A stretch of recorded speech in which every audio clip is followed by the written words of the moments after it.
Hello, everybody. Welcome back to the Strikewarrior YouTube channel. This is going to be episode 1 of the channel's official podcast.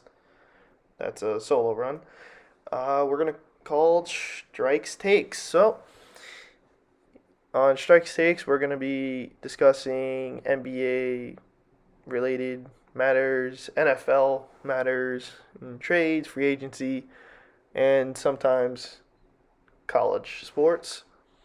Today's episode, we are going to focus on the NBA trade deadline.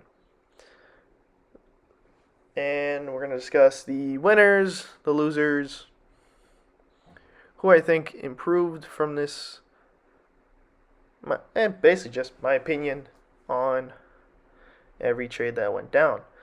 Disclaimer, this is my opinion, and these are what I believe in.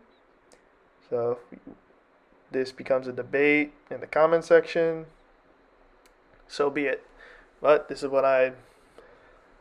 my take on everything.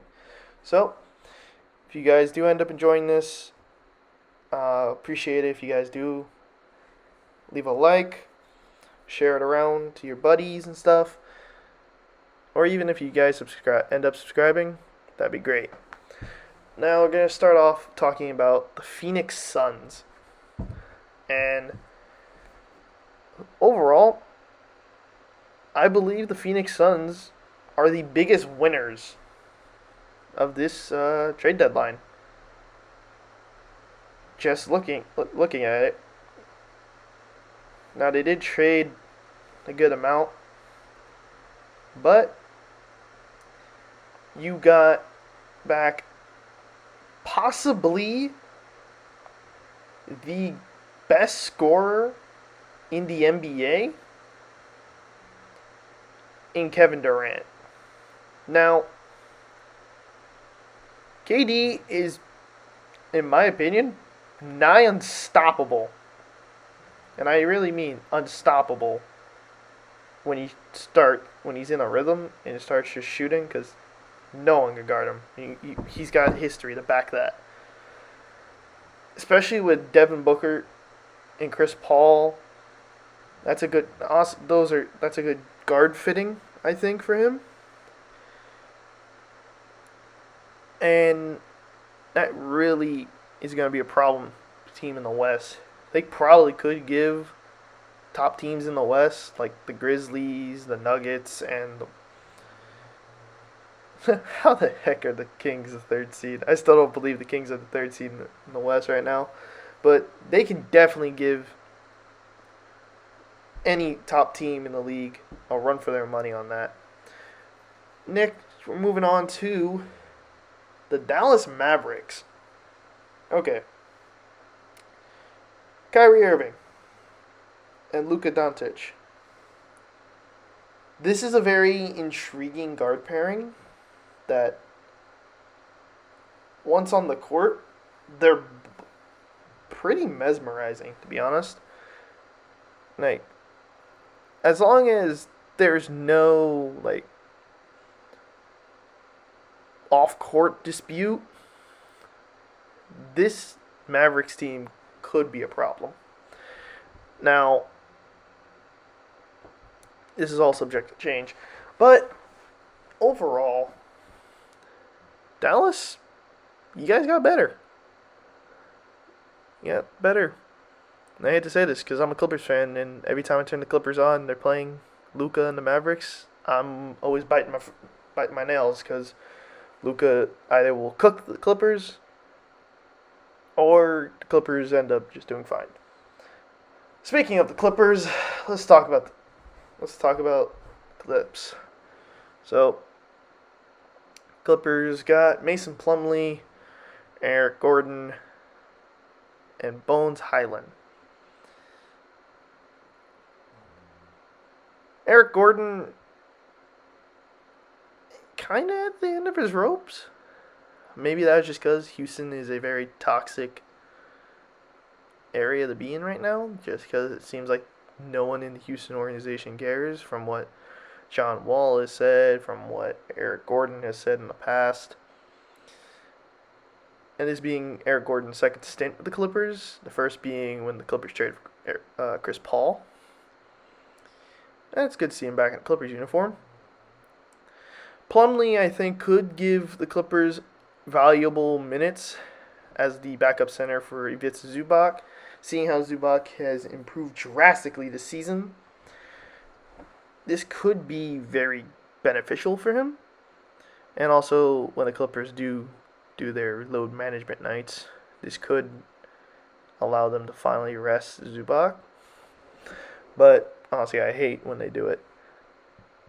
And I can go on and on about load management, but that'll probably be for another episode. But Bones Hyland,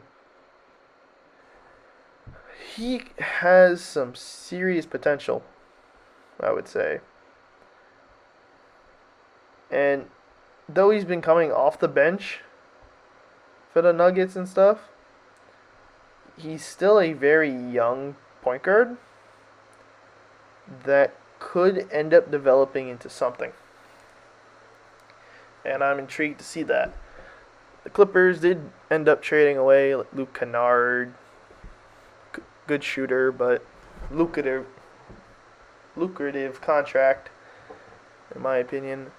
John Wall he just couldn't stay healthy.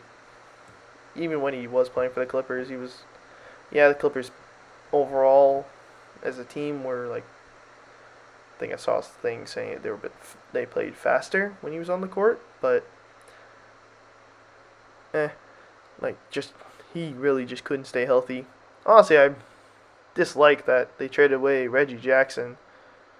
I did read on Twitter though that he may be waived, and I would hope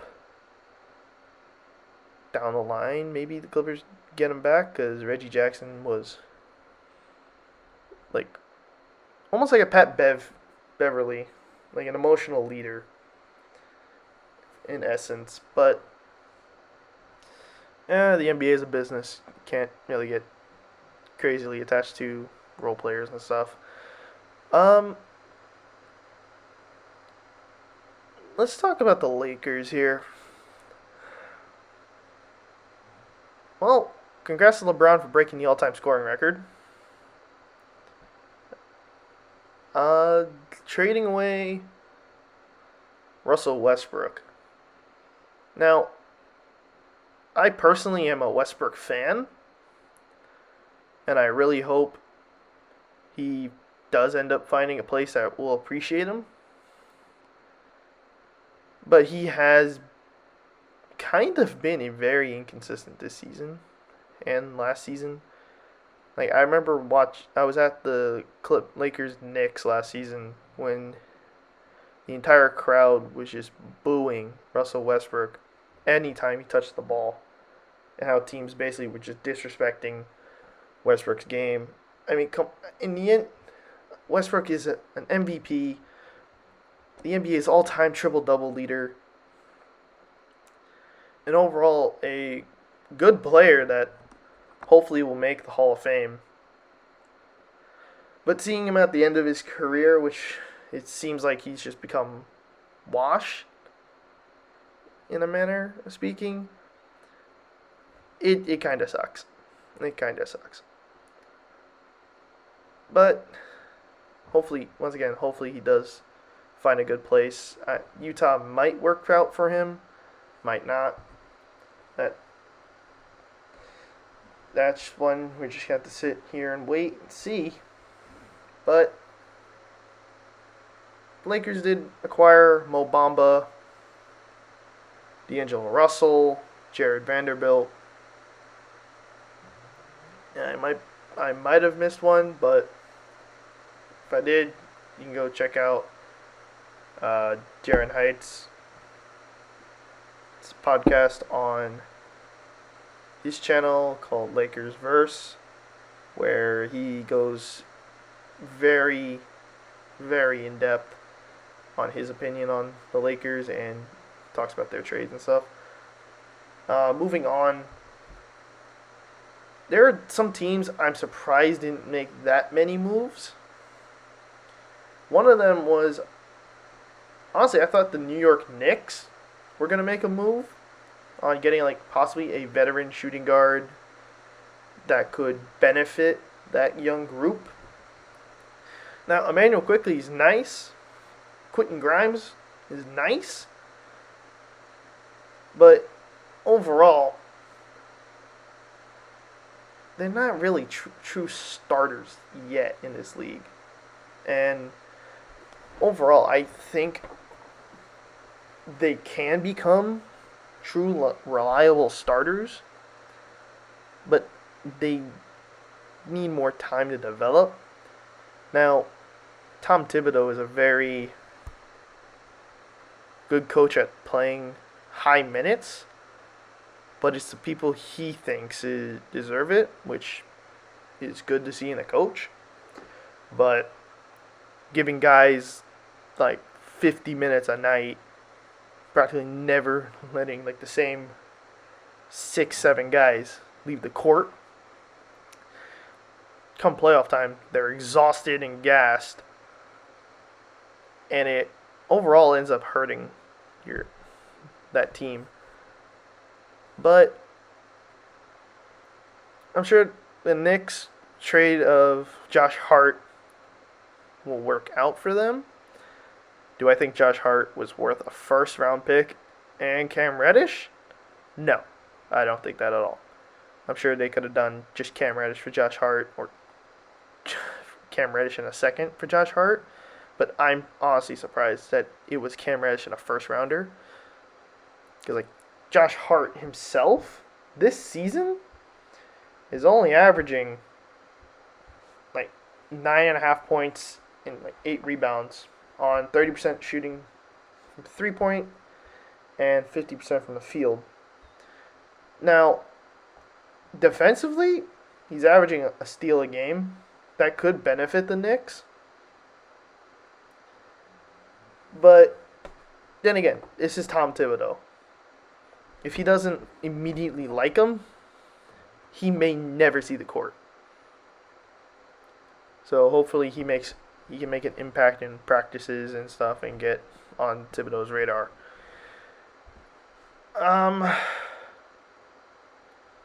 Let's see here. Next team. Oh, right. Chicago. The Bulls, I'm surprised that no deal was made. Surprised they didn't make a deal. Milwaukee, I'm surprised didn't really make any other trades. Brooklyn is psychopathic in the way they're dealing guys like Durant, T.J. Warren. Are they trying to build around Ben Simmons? I kind of don't see why they would do that. But, I mean, like, Ben Simmons and all, I hope the best for him. He's now the face of the team. But he's got to step his play up, in my opinion. Like, he needs to go back to being that Ben Simmons. And I know this is like a broken record at this point. But he was literally coming off the bench for the Nets. What happened to that Ben Simmons that on a nightly basis, even when he was a rookie, he was giving numbers. And by numbers, I mean like crap. He was an all-star just 2 years ago. He was an all-star, averaging 14, 7, and 6. And the year before, 16, 7, and 8. Even the year, like, what happened to that Ben Simmons? Now, this is a whole topic you can really get into, but just gonna be moving on. But, like, if he returns to this form of play, or the Nets just continue to have him come off the bench, then so be it. Other than that, yeah, not really any crazy other trades, I would say. Could happen. Well, that did happen. I did definitely believe guys like Bradley Beal and Zach LaVine would have been traded, or even OG Anunoby. But I'm not surprised that they ended up not getting traded.